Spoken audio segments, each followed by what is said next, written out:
As a callback to a previous video, being my Alchemy of the Angles video, I had talked about the correspondences of the superior planets, they're called, with the angles of the Thema Mundi, the natal chart of the beginning of the universe. And the midheaven angle was corresponding with the sun, which is the highest point, the apex, and then the lowest point, the rock bottom, the Imam Coeli or Nadir, was corresponding with Saturn. And then representing increase and decrease to reach that golden period and that rock bottom. Jupiter is what was responsible for increase, and Mars was responsible for burning the fruits of the spirit away, so to speak, from the sun to basically a black hunk of coal and a burnt field just full of ash that is your Saturn.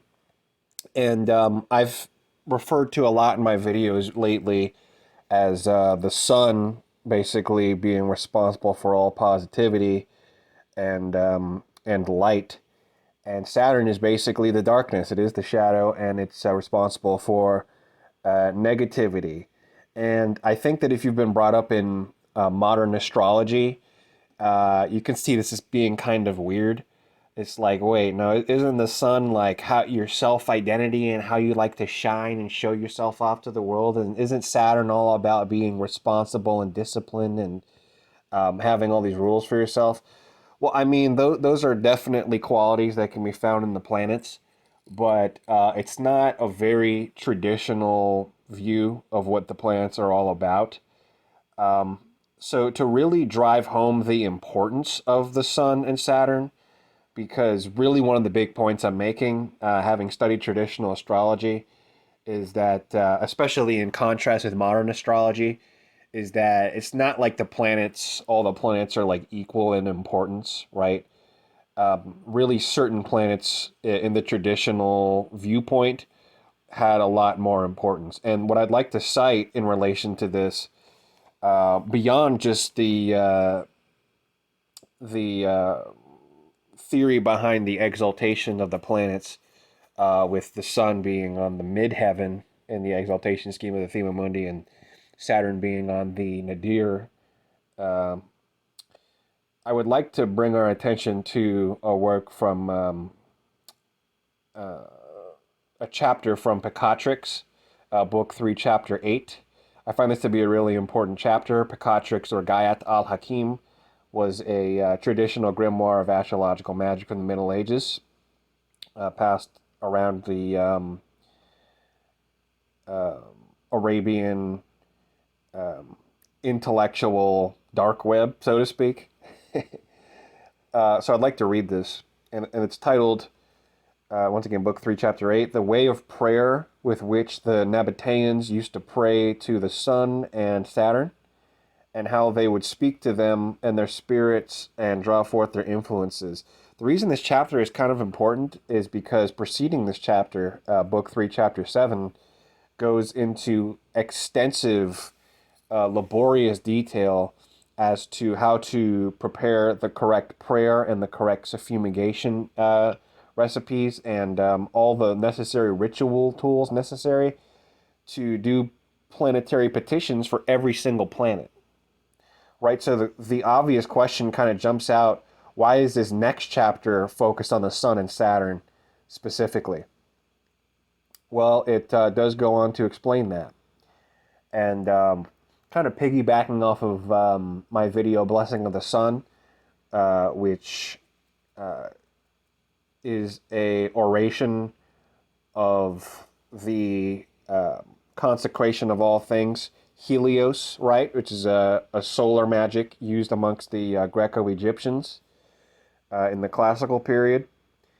The sun was very much viewed as being the major source of spiritual insight and spiritual ecstasy, and what they call the agatho diamond, which is the good diamond, the diamond, the spirit that brings good things.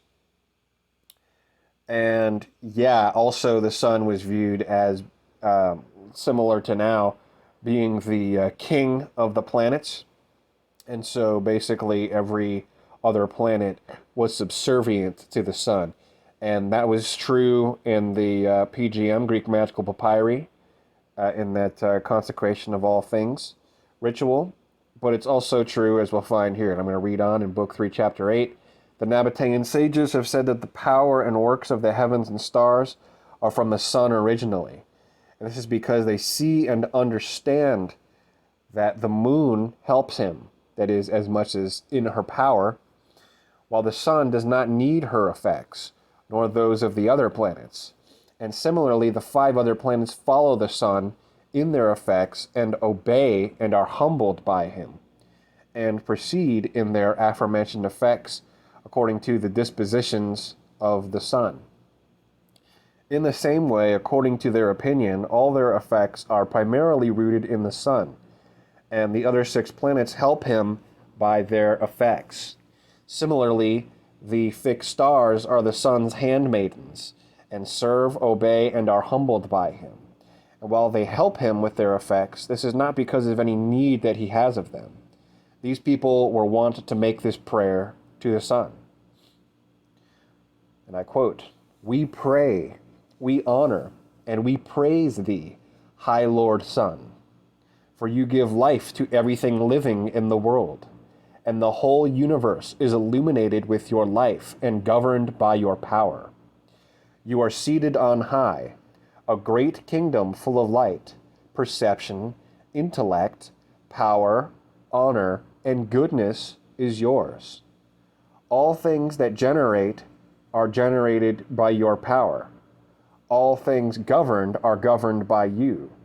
By you, all plants live, and all things endure in their strength through you. You are noble and honorable in your effects, and powerful in your enduring heaven. We salute, we praise, and we honor you, and we pray in obedience and humility, and reveal all our minds to you, and all things necessary to us we ask and require of you. You are our Lord, and we beseech you that we may perceive your life and governance by day as well as by night. We give to you our wills, that you may free and defend those who turn to you from our enemies and from all evils. And that this also may be done by the moon, who is your handmaiden and obeys you, and whose light and radiance are from you, and the virtue that proceeds from you. You are the giver of power. You are Lord in your chosen heaven. The moon and the other planets serve you always and obey you, and never depart from your precepts. May all this likewise always by us be praised unto the infinite age of ages. Amen." End quote. Yeah, wow, that is definitely an exceedingly positive picture. And once we see how the description of Saturn in this chapter is contrasted with the sun, you really start to see where we get this picture of Saturn corresponding to all the dark, negative, unpleasant, terrible things, and the sun corresponding to all the brilliant, honorable, good, pleasant, and powerful things. In other words, the disgrace of rock bottom versus the high exaltation of the throne upon the heavens. The mid-heaven versus the nadir. Okay, I read on. The sages of the Chaldean agriculture have said that they prayed to Saturn with the following prayer. But they first ascertained that this lord was not descending in the circle, nor occidental of the sun, nor under the sun's rays, nor in the midst of his retrogradation.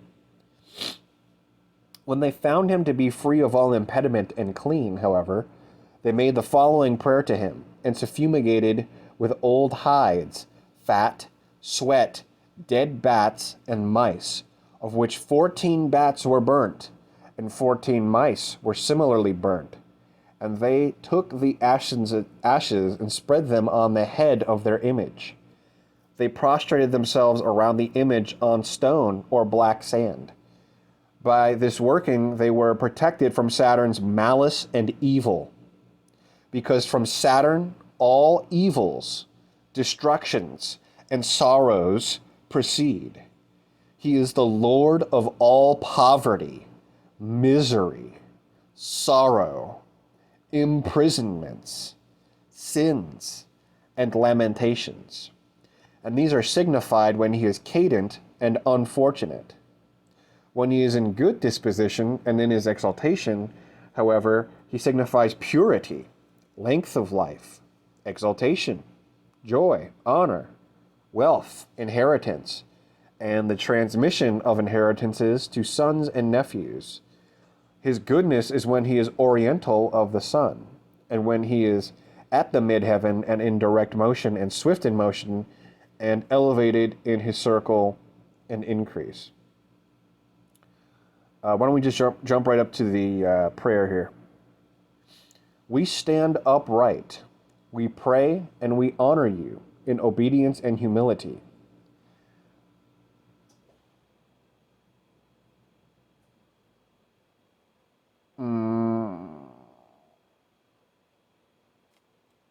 Yeah, this wouldn't further my point.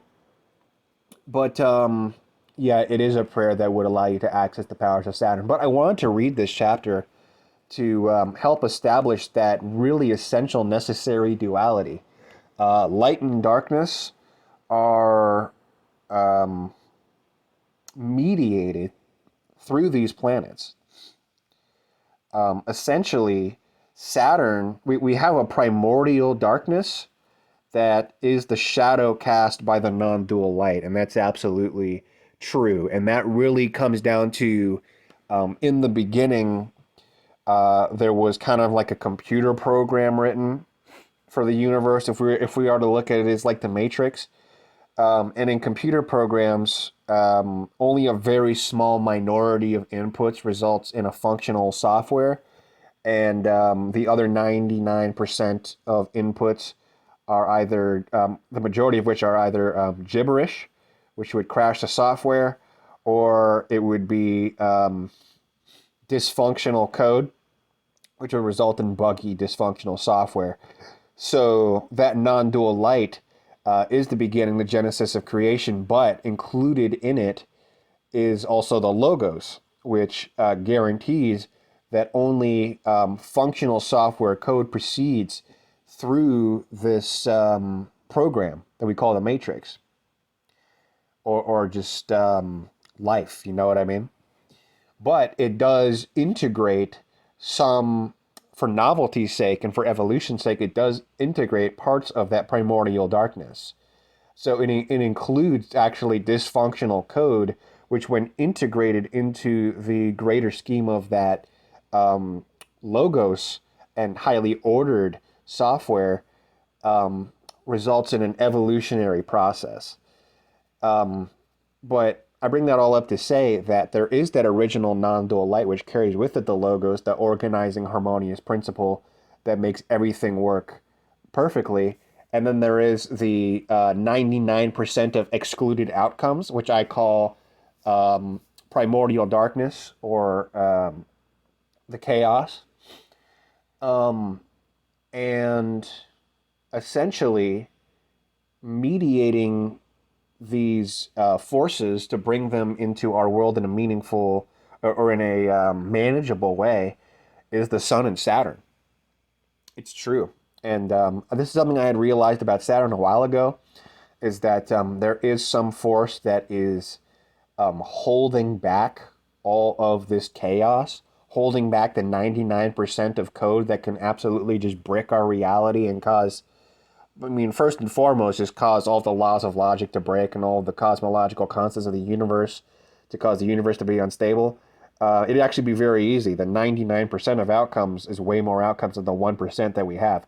Or 1% doesn't even describe it. I'm talking 99.9999999% of potential code into our reality would break it. That is the chaos. The chaos is insanely massive. And then this extremely small minority is the orderly logos of the non-dual light. And so I asked myself, what's this force that's stopping this 99.9% of chaotic, dark possibilities coming into our reality to just completely tear it asunder? And the answer is actually Saturn. Saturn is the hand that keeps a stranglehold on the demons, on the darkness, on the chaos, organized chaos. And then that brought me to the sun, which is something I realized recently, is the sun is the mediator of the non-dual light. We don't have a direct experience of the non-dual light, and so instead, we experience the harmonious, brilliant beauty via the sun. And in fact, you can see in the Greek magical papyri, consecration of all things, solar ritual, that the sun was associated with the logos. And it's what directs everything. Everything is directed around the sun. The sun is the supreme commander that keeps things orderly. So you see in this way, the sun and Saturn are your positive and your negative. And also they do a really important job of mediating the process by which evolutionary darkness is allowed in by Saturn loosening the grasp and then encountering the orderly logos that is mediated from the sun, because the sun is the lower octave of non-dual light.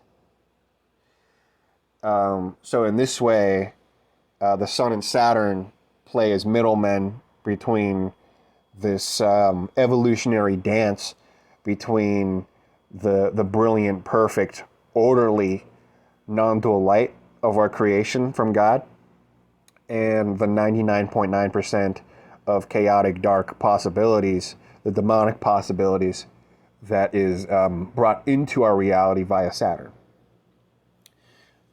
It gets really interesting when we start to examine what Uranus's role in all of this is. Because as I mentioned in my Killing Joke video, Uranus is associated with the alchemical union of opposites.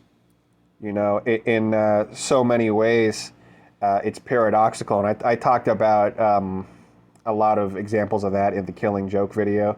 So you can go back and watch that. But all the ways that Uranus is basically just a walking paradox. You know what I mean? Just one that comes off the top of my head is that Uranus has a lot to do with collective things. It has to do with the collective unconscious, the interconnected web that connects all of our minds as one. And it has to do with communities and groups in the collective, as seen as ruling Aquarius. And yet, at the same time, Uranus has everything to do with individuality, right? The individual ways, almost stubborn individuality, almost stubbornly insisting that you do things in your own unique way. And it's like, this is one of like hundreds of different paradoxes that are present in Uranus. It really is the union of opposites. It rules a fixed air sign. Air isn't fixed. Fixed isn't air. You know, air is mutable. It's always changing. You know what I mean? There's so many examples of combining opposite things together. Even in, you can even see it in Uranus's sign, Aquarius. It's ruled by Saturn and Uranus. That's Binah and Chokhmah. Those are opposite. The Binah is at the top of the pillar of form, or the pillar of severity, and Uranus at the top, or Chokhmah, and Uranus is at the top of the pillar of mercy, or the pillar of force. And essentially, coming to divinity is exiting this cycle of positive and negative. We see in this chapter 8, book 3, chapter 8 of Picatrix, that we are very blatantly describing an author of good, pleasant things, the agathodaimen in the form of the sun, and we are describing a terrible, what they call the greater malefic, Saturn, greatly terrible, greatly evil planet in the form of Saturn. We're talking about positive and negative. And Uranus has the property of going beyond good and evil by creating the alchemical union of opposites. That Saturn-Sun duality really is the true beginning of real duality as we know it. The mechanisms behind it kind of go back to Uranus and Saturn first as Binah and Chokhmah.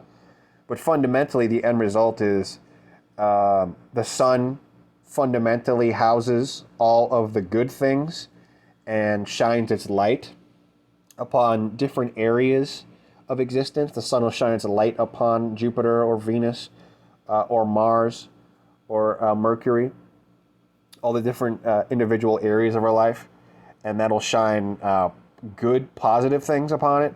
And where Saturn's shadow is cast upon those same planets, brings misfortune and terrible, unpleasant things. What this tells us is that our samskars, our impressions that are made on our mind, are actually stored in these two planets first and foremost, and then sorted according to their individual planets. And Uranus has the interesting property of awakening us beyond this cycle. This very chapter said that Saturn is the lord of imprisonments.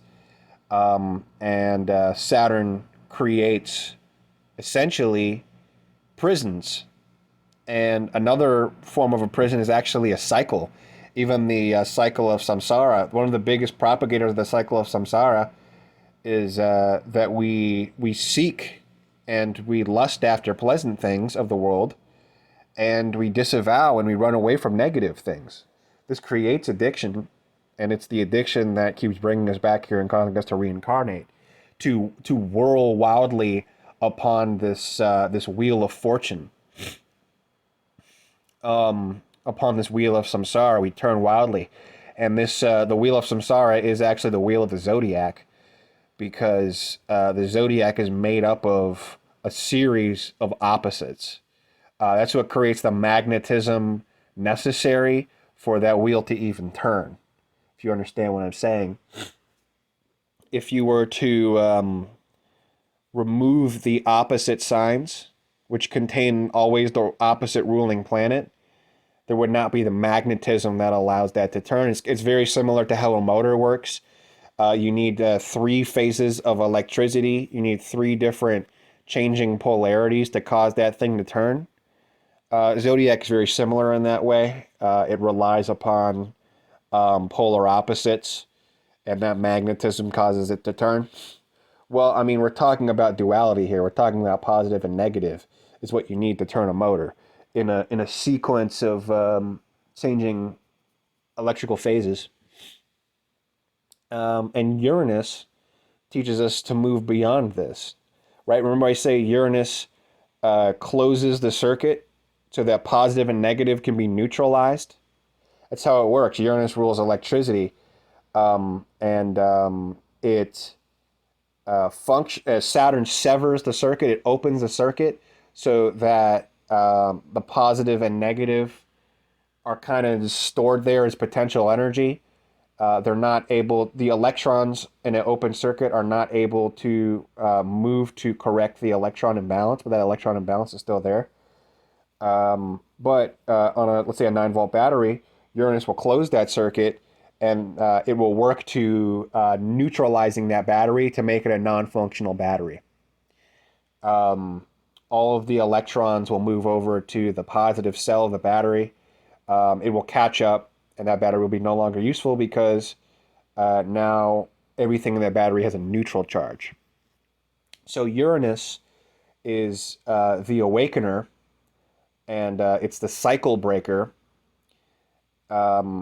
Because of this very fact, the cycle is propagated first by Saturn opening the circuit via the experience of darkness and unpleasantness, severance from divinity, putting up the wall, and this turns us turns our eyes to the world and the pleasures that can be found therein. By the way, all of this is Garden of Eden. In the Garden of Eden, we were kicked out of the Garden of Eden for, and I quote, eating from the tree of knowledge of good and evil. Agathodaimon is another name for the sun. The good daimon, the good spirit. And Saturn is the lord of evils. The knowledge of good and evil is knowledge of duality. And that's what expelled us from the Garden of Eden. That's what gave us limitation and mortality. Being kicked out of the Garden of Eden. Well, these are all keywords for Saturn. Limitation, mortality, time. You know what I mean? Time is of the essence now that Saturn has created that bound, separates you from divinity. But the union, the alchemical union of opposites, would break us out of that cycle of samsara. The end of seeking, the end of addiction to positive, pleasant things and running away from negative things. This is all accomplished through the vehicle of monastic life and being a monk.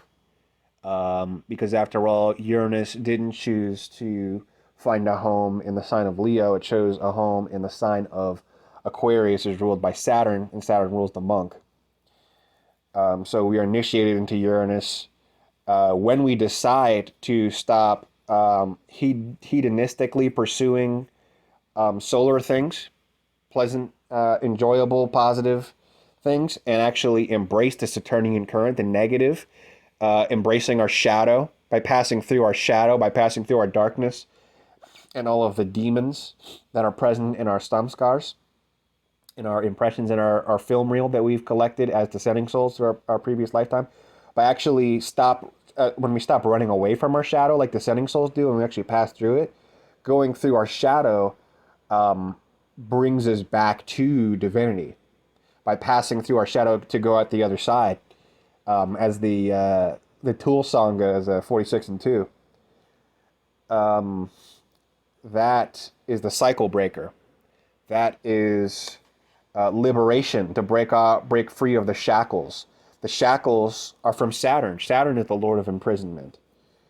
But also Saturn is the initiator into liberation. This is the labyrinth of shadows. The interplay of Uranus and Saturn. And this kind of goes to Third Eye Tyrone's video on entropy, the flame of entropy, and how essentially we are reaching a boundary, and beyond that boundary is randomness, and randomness is ruled by Uranus. So it's the randomness beyond the wall of our shadow. We have a wall separating us from the divine, and it's Saturn. It's our shadow. Our shadow is separating us from the divine, but once we move beyond even that shadow, it's what I've mentioned, is the realm of the DMT gestures, of absurdity and randomness and entropy, all Uranian keywords. And navigating that is the next step to divinity. This actually, it's surprising, so many of the things I'm investigating through an astrological lens and astrological contemplation and inference corresponds through the experience of psychonauts. I mean, we think about the band Tool and their song Lateralis, talking about reaching out to embrace the random, reaching out to embrace whatever may come. So yeah, he made a song about go through my shadow and coming out the other side. And he's talking about reaching out to embrace the random. The random is what's beyond the shadow. It's beyond that wall separating us from divinity. It is the entropy. It's what Third Eye Tyrone on YouTube said is the umbilical cord that is nurturing us and feeding us. But importantly, Uranus allows us to break this cycle of samsara and to make our way through the labyrinth via awakening. Uranus is the awakener. Remember I said in my Killing Joke video, Uranus is what shakes things up, and it shakes the earth. It's responsible for earthquakes and similar natural disasters. But this is true because Uranus is atop the pillar of mercy. But actually, many investigators of Kabbalah, particularly Hermetic Kabbalah, gave new names to these pillars. And I tend to agree that it's better to call what we call the pillar of severity the pillar of form, and what we call the pillar of mercy the pillar of force. And this is really true. Saturn is what cleaves things into separations that allows it to have definition. Right? We cannot have definition if everything is this non-dual, uncertain blend of everything together. This quantum Schrodinger's cat that's maybe alive and maybe not. This quantum entanglement. This uncertainty, this fundamental lack of definition. We need Saturn to chop things up into pieces so we can start to define what we are experiencing. And this is basically the description of why descending souls even exist, and why we were descending souls. It's what I say all the time. To have knowledge of God, we need to have contrast. We need to experience darkness. We need to experience this primordial darkness and the absence of God and distance from God in order to understand what God even is. Because we can only define things via contrast. Contrast means we need to cleave things into dualities. And that's what Saturn does. That's what Binah is responsible for. Whereas Uranus, with the union of opposites, is responsible for bringing everything back together. And so that's why I say Uranus does not exist in the energy field of descending souls, because they have chosen to come down to earth to have the experience of the absence of God via mingling and entangling themselves and merging with the demons of the earth, to have an experience of the absence of God, to build a really tight wall between themselves and divinity. If Uranus was in their energy field, they would experience the union of opposites, and then that separation from divinity would conclude. And that would be premature, because first they need to experience really the depths of darkness via saturating themselves with demonic activity, because demons work to separate you from God and the divine. But Uranus works to undo that via the union of opposites, via undoing this duality, these separations, bringing us back to oneness. And so, we have primordial form and force. It all begins, gee, goodness gracious, this damn pollen's got me crazy. All right, Binah and Chokhmah. It all begins there. That's the tops of the pillars of form and force. Saturn creates form by giving definition, by separating things, and by creating various separations, you have the different forms that things can take. That's a refrigerator. That's a bottle of supplements. This is me, a human body. And that's form. But there's also force before that, which is what Uranus is. Um,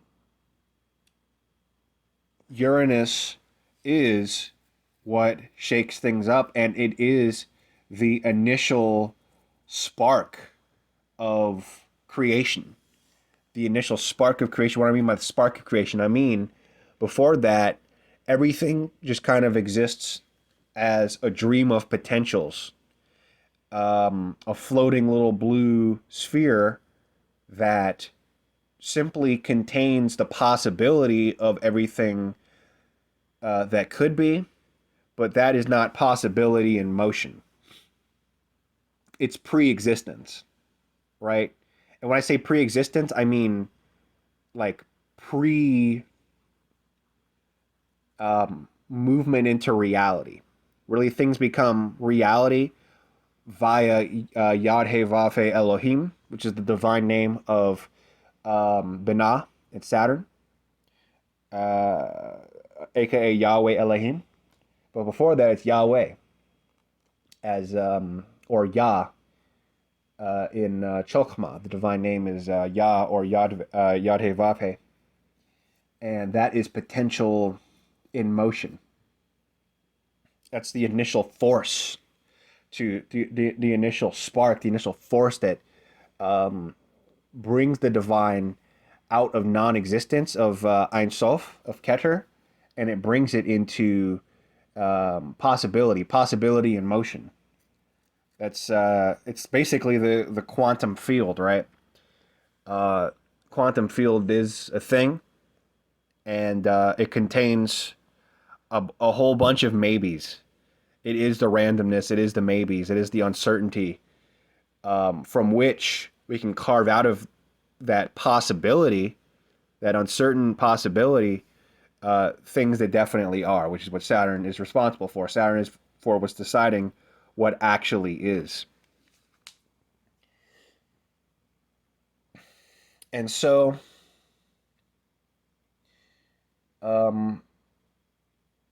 this brings me to the importance of Saturn.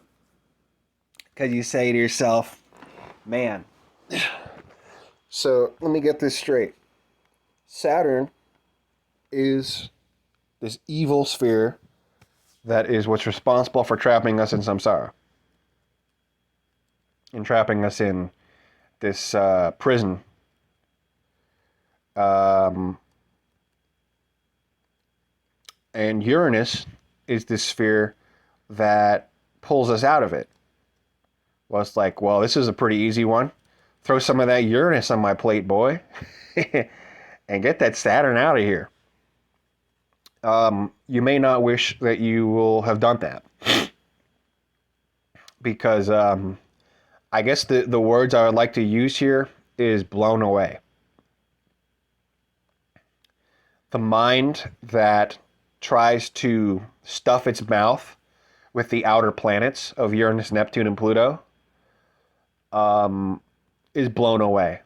It's destroyed, and it gives into madness. It's necessary that the lessons of the outer planets is integrated via Saturn. Saturn is actually what feeds you. And this is what I'm telling people all the time. People have so many misconceptions about what Saturn is, because it's kind of a complex topic. A lot of people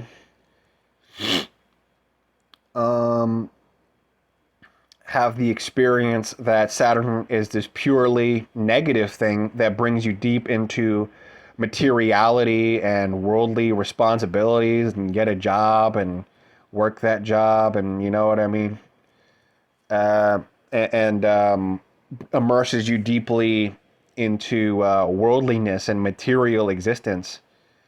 And the fundamental distinction that I really want to drive home, and this may help you understand it a lot, is that there is Saturn in concert with the Earth and Saturn in concert with Pluto.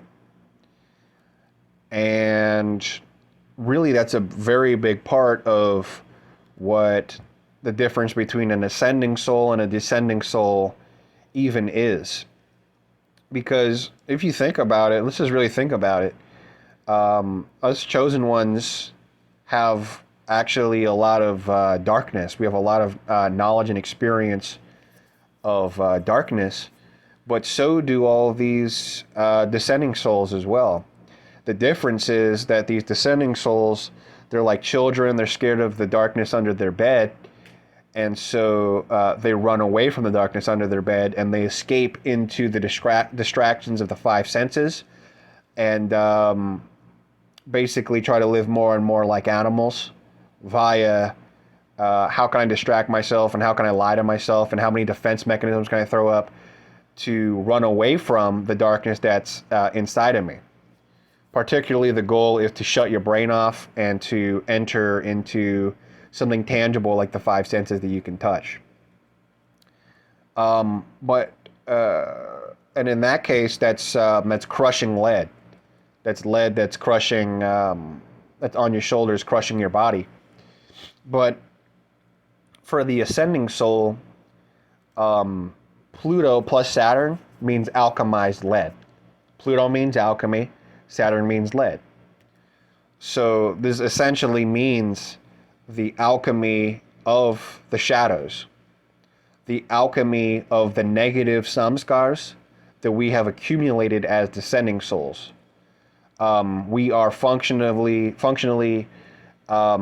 making our karma, making our negative karma, our negative shadows, less material and dense, and we're making it more meaningful and ethereal. Remember, the earth is matter, and matter is meaningless.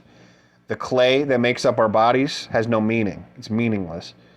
The spirit behind the matter is what makes it meaningful. God is meaningful. God is meaning. So when Pluto interacts with Saturn, the shadow is brought forth in a highly meaningful way and a far more ethereal way.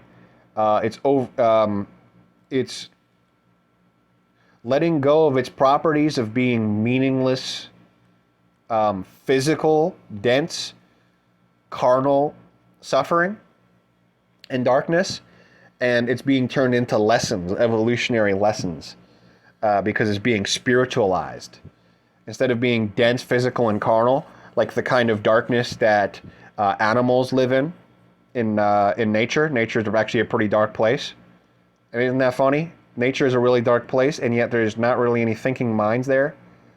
That is an example of Saturn in concert with the Earth. And it's all meaningless suffering. There's no lessons in nature. You know, it's all animals just ripping clawing each other's eyes out and eating each other's babies. But Pluto renders the shadow and the lead meaningful so that it can be transformed via evolutionary lessons. It becomes meaningful. And so Saturn is, like I said in previous videos, I wouldn't say purely a bad thing for descending souls, because it's good in the sense that has to be there.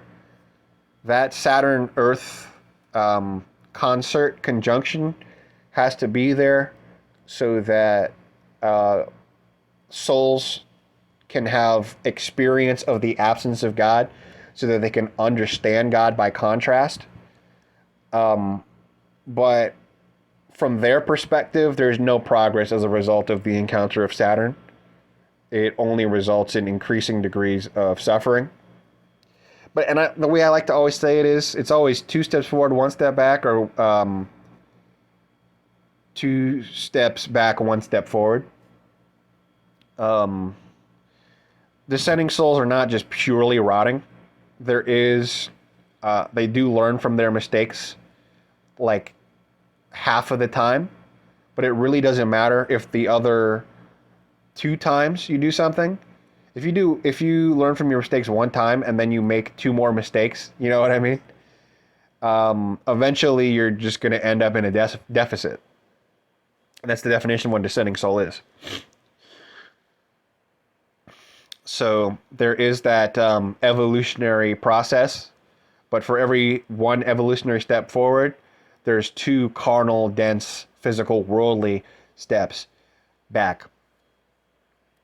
Um, and ascending souls have the opposite experience. They have Pluto. Um, I would say this as well. Uranus can relate to the exile. And this is the difference between Saturn and Uranus. Because it can, funny enough, despite some of these separations and distinctions that I've been making between these two planets as being polar opposites, in many of the respects of their significations in the astrology of predictions, they can actually be alarmingly similar. And some of the distinctions I would say is that, yes, it's true Saturn does rule imprisonments, and it also rules being at the bottom of hierarchies.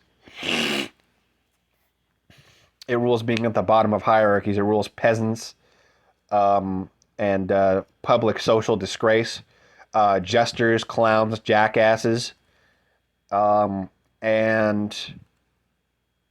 an important thing to point out there is that those are all roles as part of a hierarchy and roles as part of a society. But Uranus has to do with liberation, and so there is there very often is misfortune associated with Uranus, but it's not going to prison, and it's not um, going to prison, and it's not being at the bottom of a social pecking order or hierarchy. It's actually being exiled from the whole thing. Like if you're a castaway of your entire society, that's a Uranus thing. If you're a castaway from a social group because of your differences, that's a Uranus thing.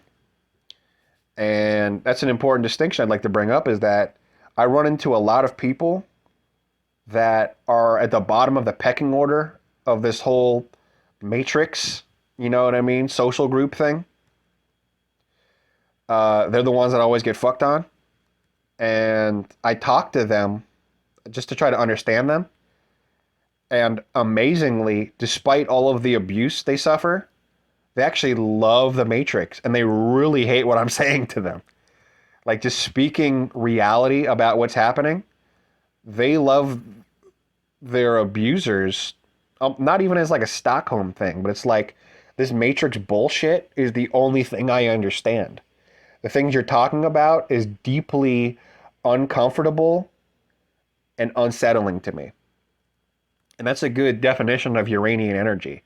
It's unsettling, and it does shake things up. I mean, who wants to be shaken? That's not pleasant. But yeah, so you do have these people that they have a Saturnian sort of position in these matrix hierarchies. They're at the bottom of the pecking order. They get abused, they get humiliated, but they love the matrix, so they love being a part of that group.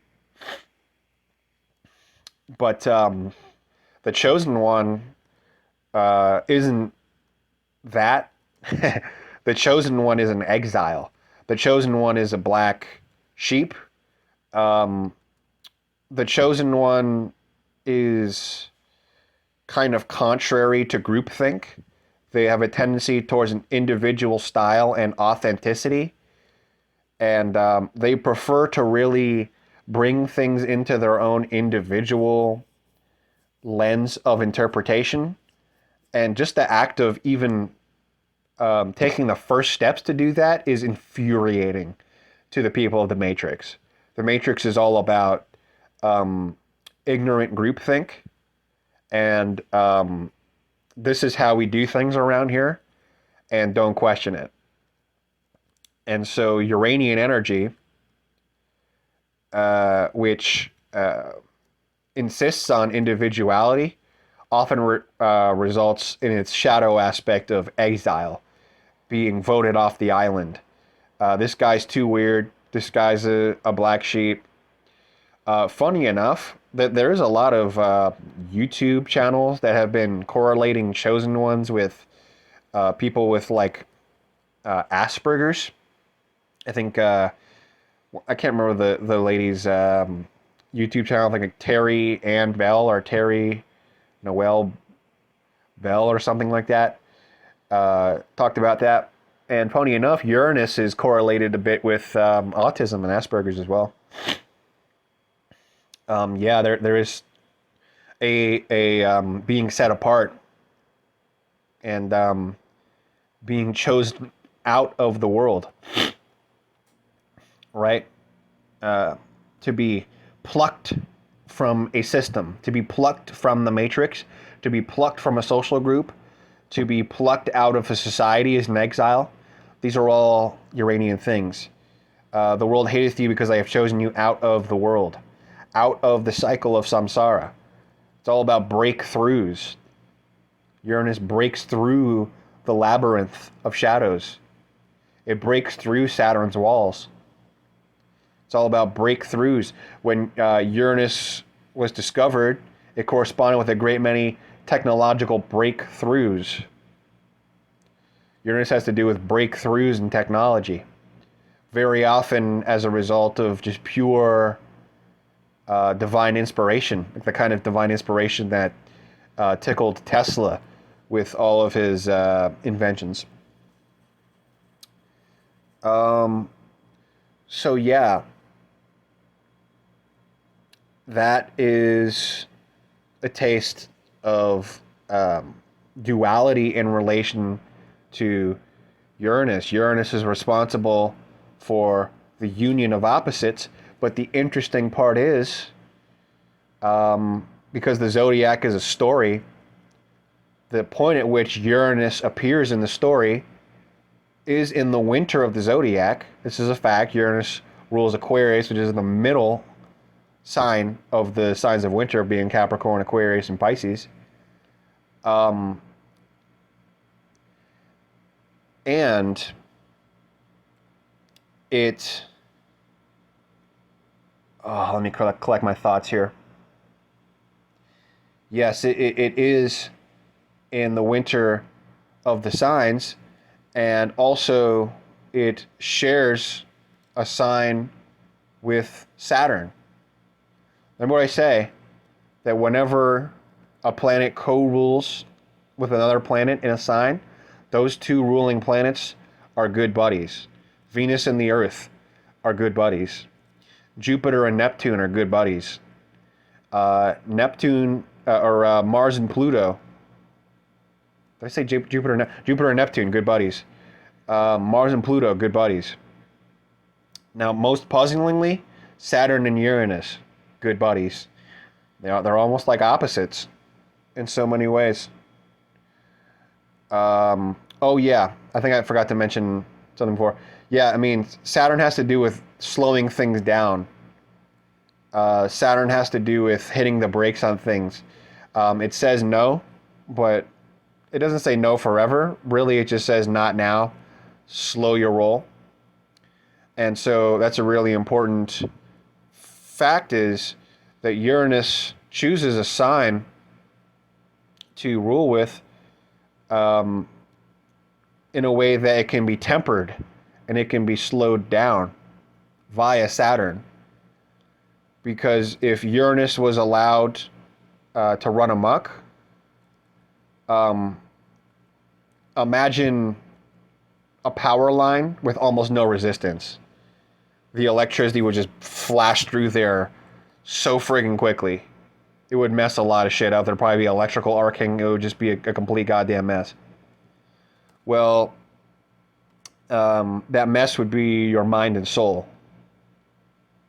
If Uranus was allowed to run amok without being buffered through the slow lessons and orderly, slow building of Saturn. And so Uranus chooses to co-rule in a sign with Saturn.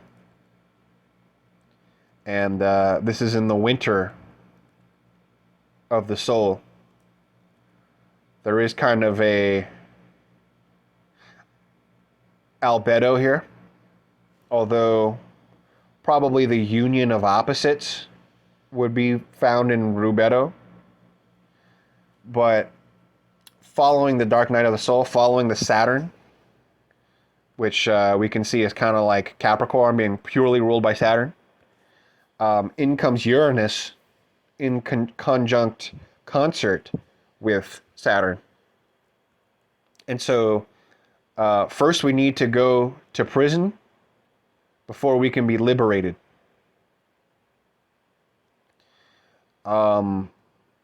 Monastic life, Saturn's monastic life, is a precursor to liberation. All things opposite Saturn are a hindrance to liberation. The sun is magnetic. Every planet revolves around the sun. If you are surrounded by people, like the sun is surrounded by its orbiters, you're going to have a hard time achieving liberation.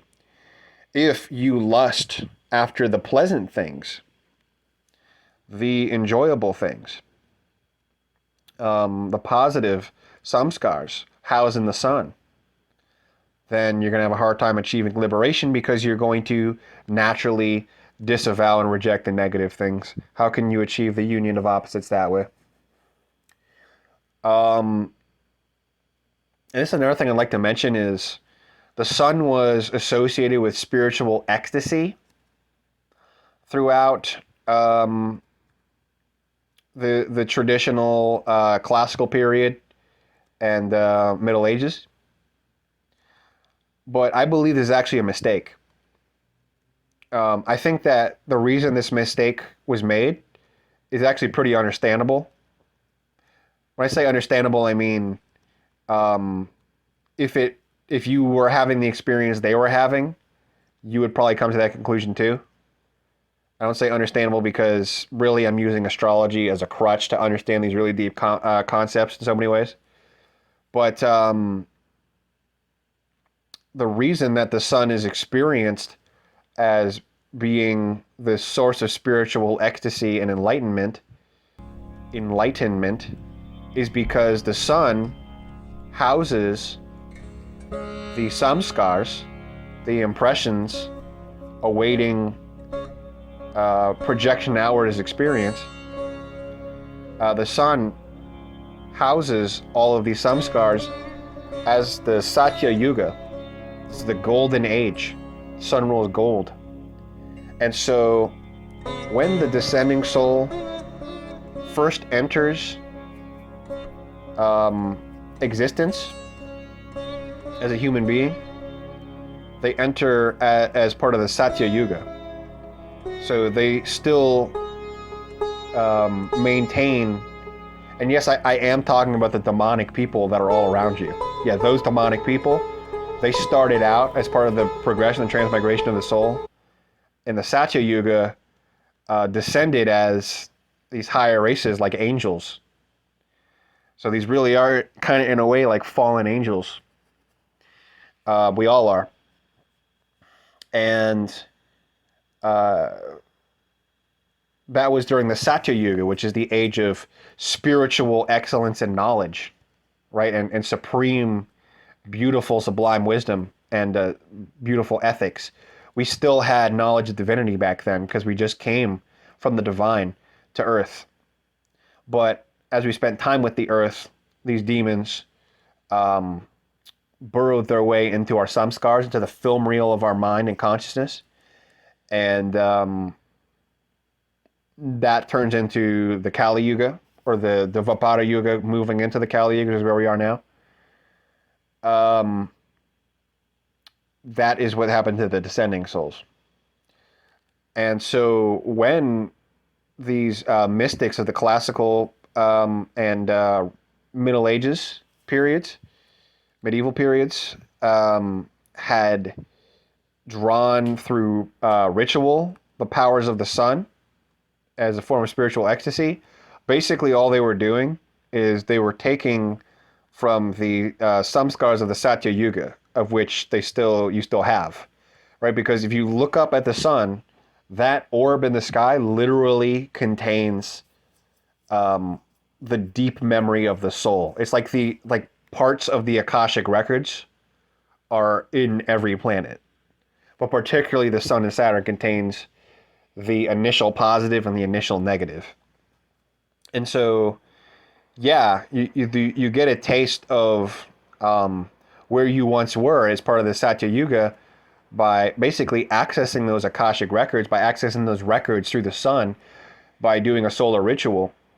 But the important thing to know is that although you are having an experience of spiritual rapture,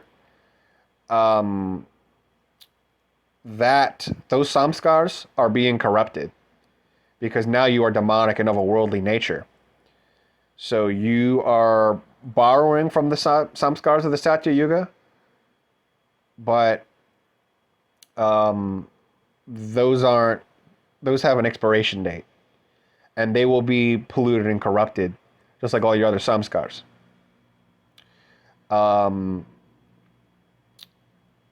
Really, the goal, the true goal, and I've talked about this in, I believe, my Labyrinth of Shadows video, is this is what the descending souls are doing. The descending souls are spending with reckless abandon all their solar samskars. They say, I want to be powerful, I want to have good things, I want to have pleasant things. And they're asked, how do you want it? Do you want it in a Pluto way, or do you want it in an Earth way? And they're like, never a Pluto way. I don't even know what the hell that is. And just talking about it scares me because I don't want to look under my bed. So they say, I want it in an Earth way. So they experience worldly power, which they abuse, and worldly success, worldly friends and everything like this, romantic partners, high standing, high reputation. These are all solar things. However, descending souls are the hangover, essentially, or ascending souls, chosen ones, are the hangover as a result of this process. All of the solar samskars get corrupted. They all become Saturnian. They all become negative. We are in a hangover. We don't have anything to project other than negative film reel because we were formerly descending souls and we were addicted to worldliness and we did all kinds of terrible things. It's true. It's true. But this is why you should not view the sun as the source of enlightenment and spiritual ecstasy. And actually, you should endeavor to move through the Saturn, through Saturnian, through the negative, through the ugly, unpleasant evils, through the shadow, which is exactly where you don't want to go. The shadow is what you repress. The shadow is where you are scared of going in yourself, in your own mind. But the reason that you want to actually achieve spiritual success through, and true spiritual success through Saturn rather than the sun, is the sun ultimately just leads to worldly pleasure because we're here on Earth. But by working with our shadow, with our Saturnian, through the negative, working with the current of loss and darkness, and even the evil that we encounter in the world, by working productively in an alchemical way with that, we transform our lead, right? All these people in the Middle Ages and the classical period that were using solar magic or just doing solar worship, they were basically just renting more and more gold, and that gold decomposed into something negative and demonic. They're doing the opposite of alchemy. They're taking good things and polluting and corrupting it into wicked, unpleasant things. Chosen ones, their job is to, and they achieve great spiritual success via alchemy, the Plutonian current, in conjunction with Saturn. By alchemizing our lead, by transforming our lead into positive again, that's how we come back to God. So the samskars at that point are, to some degree, we're transforming them to the solar, to the positive, to the good, but we are learning to transform it to the Uranian samskars. Yes, the Uranian samskars, the alchemical union of opposites. By bringing the negative and positive back together to enter a state of indeterminate, divine surrender to the random, surrender to the uncertain, we actually rejoin God that way. So yeah, I think that's all I have to say on the topic. Thanks for joining me. Okay, one more thing I would add, and I pretty much already said it in this video, but I think I can just say it in like a neater way. There is a correlation between ensnarement into the cycle of samsara and expulsion from the Garden of Eden. We were expelled from the Garden of Eden from eating from the tree, from the fruit of the tree of knowledge of good and evil. Knowledge of good and evil is knowledge of Sun and Saturn, and behaving through that way. Before we had knowledge of good and evil, we existed in a state of the unknown, of uncertainty, and lack of definition regarding those things. And Uranus is what leads things, is what rules, of course, uncertainty, and what brings everything to the failure of all attempts to define. Uranus is the end of all definitions. So the second that we had definition there between good and evil by eating from the fruit of the tree of knowledge of good and evil, that was the birth of duality. That point of knowledge of Sun and Saturn, and our own impulses of seeking pleasure and avoiding pain. Downstream of that, original sin being eating from the fruit of the tree of knowledge of good and evil. All sins were downstream of that. Pride, envy, wrath, gluttony, sloth, greed, you know what I mean? All of that stuff is all fundamentally rooted in seeking pleasure and avoiding pain. And those are the obscene, perverted extremes of doing that. And that's the reason that the deadly sins are downstream of original sin. And to overcome original sin is to achieve the alchemical union of opposites, to be beyond good and evil, like the Nietzsche work. Beyond good and evil is Uranus, which is responsible for bringing together ostensibly opposite things in a way that they can coexist as one in puzzling and paradoxical ways. And through that, we are able to regain access to the Garden of Eden. And yeah, I guess one last thing I'd like to bring up too, I already touched on it before, but yeah, Uranus and Pluto in the energy field of the chosen ones is basically responsible for everyone hating you, because it's that's what it means to be chosen out of the world, to be exiled from the cycle, to be plucked out of the world. Pluto is what digs things up and brings them to the surface. Everybody has Saturn in their energy field, but descending souls, which make up the majority of the people around you, they want to introduce Saturn to the Earth, and so they bury down the contents of their shadow, and in that way, the darkness becomes highly unconscious, and that's what leaves them vulnerable to the demonic possession, also known as shadow possession. But the mere presence of a chosen one with Pluto in their energy field causes the contents of the shadow to be brought to the surface, which causes the descending soul to have to put that resurfaced shadow content somewhere, and so they project it outward onto you, the chosen one, who roused this whole thing, the source of the light that is shedding light on the darknesses within them. And so that's Pluto as a major disturbance to the descending souls. And then there's, of course, Uranus.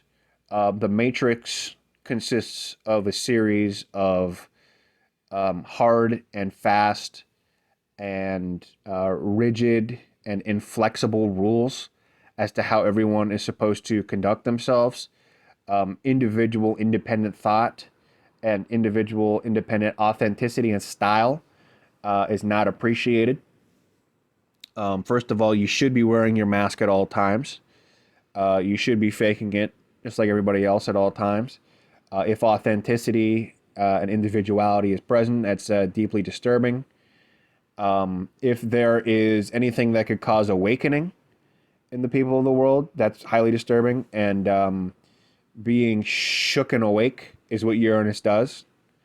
So you just being a truthful person that states obvious things, to them represents a major disturbance, because via groupthink and via the conditioning of the group, they have learned to not touch on those topics, even though it's truths that are right in front of them. They're shaken awake and they attack their awakener.